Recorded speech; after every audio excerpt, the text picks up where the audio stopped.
Good morning dear students. Last class में exercise 8.6 का question 4 complete हुआ और आज हम क्वेश्चन नंबर 5 के बारे में डिस्कस करना चाहते हैं।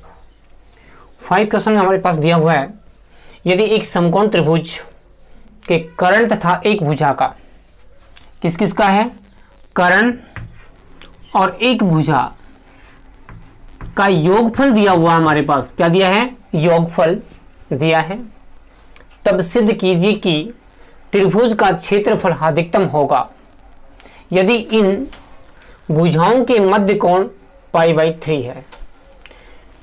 बेटे त्रिभुज कौन सी है, समकोण। तो सबसे पहले हम एक समकोण त्रिभुज लेते हैं। ये अपने पास एक समकोण त्रिभुज है जिसकी नेम ए, बी और सी है। यहाँ पर BC को हम x मानते हैं और AB को y मानते हैं। तो उस कंडीशन में अपने पास जो कर्ण है वो अपने पास x का स्क्वायर प्लस में y का स्क्वायर हो जाएगा। ठीक है बेटे, अब देखिए इसका सॉल्यूशन हम लिख देते हैं। माना कि समकोण त्रिभुज ABC में एंगल B जो है 90 डिग्री तथा AB में B से ले लीजिए, BC इक्वल टू x व AB इक्वल टू y है। तब अपने पास कर्ण कौन, AC, वो क्या होगा, root of x square plus में y स्क्वायर। लेकिन बेटे हमारे पास क्वेश्चन में क्या दिया हुआ है, योगफल दिया है, किस किस का, कर्ण और एक भुजा का।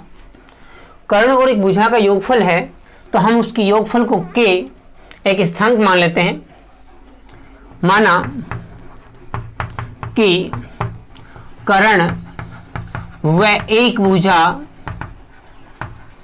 का योगफल या का योग k स्थिरांक है या अचर है,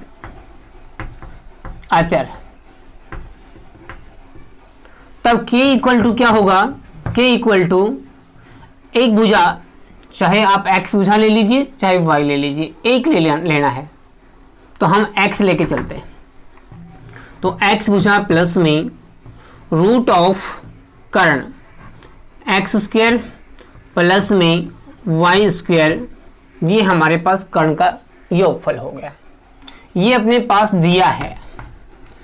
देखिए दिया हुआ से हमने भुजा x ली है ना, x ली है तो अब हमें y की वैल्यू फाइंड करनी है। तो बेटे k माइनस में x हो जाएगा यहाँ से, equal to root of x square plus में y स्क्वायर। इसका आप दोनों तरफ वर्ग कीजिए, दोनों तरफ वर्ग करने पर, वर्ग जब हम करते हैं तो देखिए k माइनस में x का whole twice equal to x square plus में y स्क्वायर, जो रूट था उसका स्क्वायर करने पर रूट हट जाता है। अब हम इसका ओपन कर देते हैं, k स्क्वायर प्लस में एक्स स्क्वायर और माइनस में 2kx equal to x square plus में y स्क्वायर। यहाँ से एक्स स्क्वायर कैंसिल हो जाएगा और हमारे पास y square equal to k square minus में 2kx बचेगा। ठीक है, यहाँ से मैं y की वैल्यू फाइंड करना चाहता हूँ तो y equal to root of k square minus में क्या होगा, 2kx।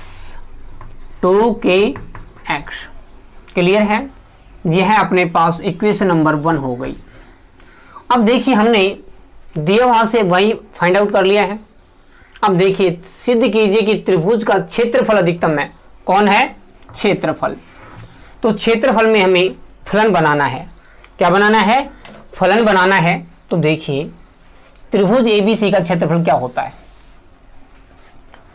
क्योंकि त्रिभुज ABC का क्षेत्रफल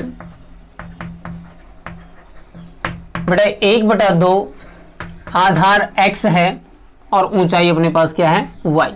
ये होता है, जब ये होता है तो यहां पर x तो हमारे पास साइड से एक और y दूसरी साइड है, बट दूसरी साइड हमारे पास ये है।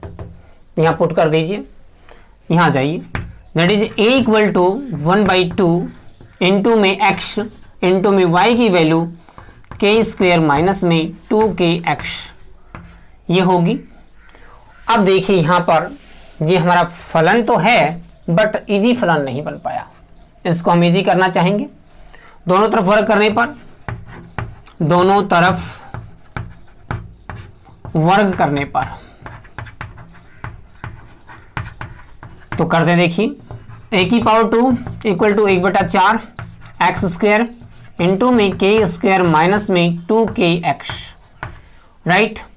इसको आप मल्टीप्लाई कर दीजिए अंदर, 1/4 इंटू में k स्क्वेयर एक्स स्क्वेयर और माइनस में 2k और x की पावर 2 यहाँ से 3 बन जाएगी। ये मेरे पास सेकंड इक्वेशन हो गई है। कौन सी हो गई है? सेकंड इक्वेशन हो गई है। अब यहाँ हम a स्क्वेयर जो है इसको एक अदर चर मान लेते हैं। माना a स्क्वेयर जो है वो z के बराबर है, तो उस कंडीशन में अपना क्षेत्रफल का जो फलन है वो क्या होगा? z इक्वल टू 1/4 इंटू में k स्क्वेयर एक्स स्क्वेयर और माइनस में 2k x की पावर 3। ये फलन बन गया हमारा विशेष कर जो z में है। z क्या है? एरिया का स्क्वायर, एरिया। तो अब यहाँ हम x के सापेक्ष अवकलन करते हैं। z का x के सापेक्ष अवकलन करने पर करिए, dz अपॉन में dx इक्वल टू 1/4 हमारे पास, यहाँ से हम k स्क्वायर हमारे पास कोफिशिएंट है और x की पावर 2 जो है इसका हम डिफरेंशियल करेंगे, डेरिवेटिव करेंगे तो बेटे 2x होगा और 2x आने के कारण 2k स्क्वायर और ये x हो जाएगा। माइनस में यहाँ देखिए 2k तो मेरे पास कोफिशिएंट है, x की पावर 3 का हम डिफरेंशियल करेंगे तो 3x स्क्वायर हो जाएगा और 3 यहाँ से 2 से मल्टीप्लाई तो 6k x की पावर 2 होगा। ठीक है, ये हमारा प्रथम अवकलज है। प्रथम अवकलज है। इस अवकलज से हमें अधिकतम और न्यूनतम की बात करनी है, तो हमें फर्स्ट अवकलज को क्या करना होगा? 0 करना होगा। अधिकतम व न्यूनतम के लिए dz अपॉन में dx इक्वल टू क्या होना चाहिए? 0 होना चाहिए। जब 0 होगा तो देखिए 1/4 इंटू में 2, यहाँ क्या है? k स्क्वेयर एक्स माइनस में बेटे यहाँ 6 और k x की पावर 2 होगा और वो इक्वल टू क्या? 0, इक्वल टू 0। अब यहाँ से देखिए 4 उधर जाएगा, 0 हो जाएगा और उसके बाद मेरे पास 2k स्क्वेयर एक्स और ये उधर ले जाऊंगा तो equal to 6k x square होगा। अब यहाँ देखिए यहाँ k की पावर कितनी है? 2, इधर 1, तो 1 यहाँ से कैंसिल हो गई। ये लो x यहाँ पर 1 है, यहाँ 2 है, तो यहाँ पर भी x power cancel. It means और 2 से कर दीजिए, 2 उसको 3 टाइम्स, तो यहाँ मेरे पास k इक्वल टू 3x होगा और इससे हम x की वैल्यू फाइंड आउट करेंगे तो k बाई क्या हो जाएगा? 3, जो कि अपना चरम मान है, चरम बिंदु है, चरम बिंदु है। अब हम इस चरम बिंदु पर हमारा जो फलन है वो अधिकतम है या न्यूनतम है उसको चेक करने के लिए हमें सेकंड अवकलज चाहिए, तो हम इसका सेकंड अवकलज करते हैं। देखिए सेकंड अवकलज, यहां पर मेरे पास dz अपॉन में dx क्या है? 1/4 इंटू में 2k स्क्वेयर एक्स और माइनस में 6k x स्क्वेयर है। इसका सेकंड डेरिवेटिव करते हैं तो d स्क्वेयर z अपॉन में dx स्क्वेयर होगा और यहाँ से 1/4 इंटू में यहाँ पर अपने पास 2k स्क्वेयर होगा और माइनस में यहाँ x की पावर 2 का 2x हो जाएगा। अच्छा, यहाँ पर 12k और x होगा। क्लियर है? अब इसका सेकेंड अवकलज का हमें x इक्वल टू के बाई 3 पर चेक करना है कि इसका साइन कैसा आता है। तो देखिए डी स्क्वेयर जेड अपॉन में डी एक्स स्क्वेयर कहाँ पर, एट x इक्वल टू के बाई 3 पर चेक करते हैं। 1/4 इंटू में 2k स्क्वेयर और माइनस में 12 है k इंटू में k बाई 3 से इसको 4 कैंसिल 4 टाइम्स कर दीजिए। दैट इज मेरे पास यहाँ होगा 1/4 इंटू में माइनस में 2k स्क्वेयर। कैसे, यहाँ 4k स्क्वेयर है, ये 2k स्क्वेयर है, ये माइनस का ये प्लस का, तो माइनस का हमारे पास रिमेनिंग, और 2 से 4 को कैंसिल करेंगे तो मेरे पास यहाँ पर माइनस में k स्क्वेयर बाई क्या होगा 2 होगा, जो कि क्या क्या है, लेस देन 0 है, लेस देन 0 है। जो लेस देन 0 है तो हमारा जो क्षेत्रफल है आता है, क्षेत्रफल x इक्वल टू के बाई 3 पर क्या है, अधिकतम है। क्या है, अधिकतम है। अब अधिकतम हमने प्रूव कर दिया, बट एक बात और प्रूव करनी है, क्या, कि उन भुजाओं के बीच, इन भुजा इसके और इसके बीच में जो ये एंगल है, ये वाला एंगल, ये हमें π/3 और दिखाना है। क्या दिखाना है, π/3।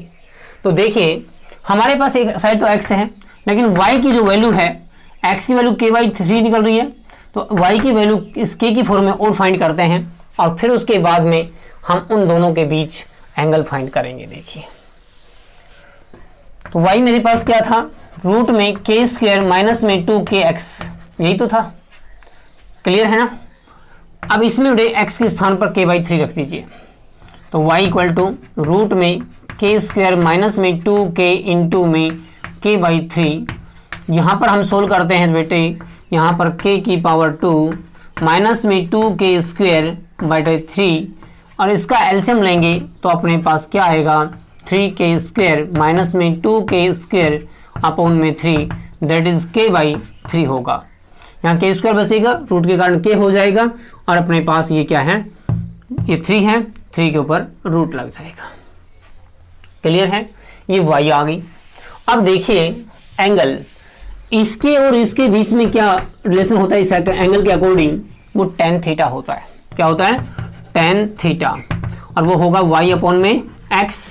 यहाँ y की वैल्यू ये है और x की वैल्यू ये है, पुट कर दे, tan theta equal to y की वैल्यू k/√3 और k अपॉन में k/3। जब इसको हम सोल्व करते हैं तो k/√3 होगा नीचे, और इंटू में 3/k हो जाएगा, k से k कैंसिल हो जाएगी, दैट इज √3 आता है। किसके बराबर, tan थीटा के बराबर आता है। अब tan थीटा में √3 किसकी वैल्यू होती है, यहाँ जाइए, tan थीटा में √3 tan π/3 की होती है, मीन्स 60 डिग्री की, तो tan से tan कैंसिल हो जाता है, थीटा इक्वल टू π/3। क्लियर है, अर्थात थीटा जो है उन दोनों साइडों के बीच में जो एंगल है थीटा π/3 होगा, उसी कंडीशन में हमारा जो क्षेत्रफल है वो अधिकतम होगा। क्लियर है, थैंक्स।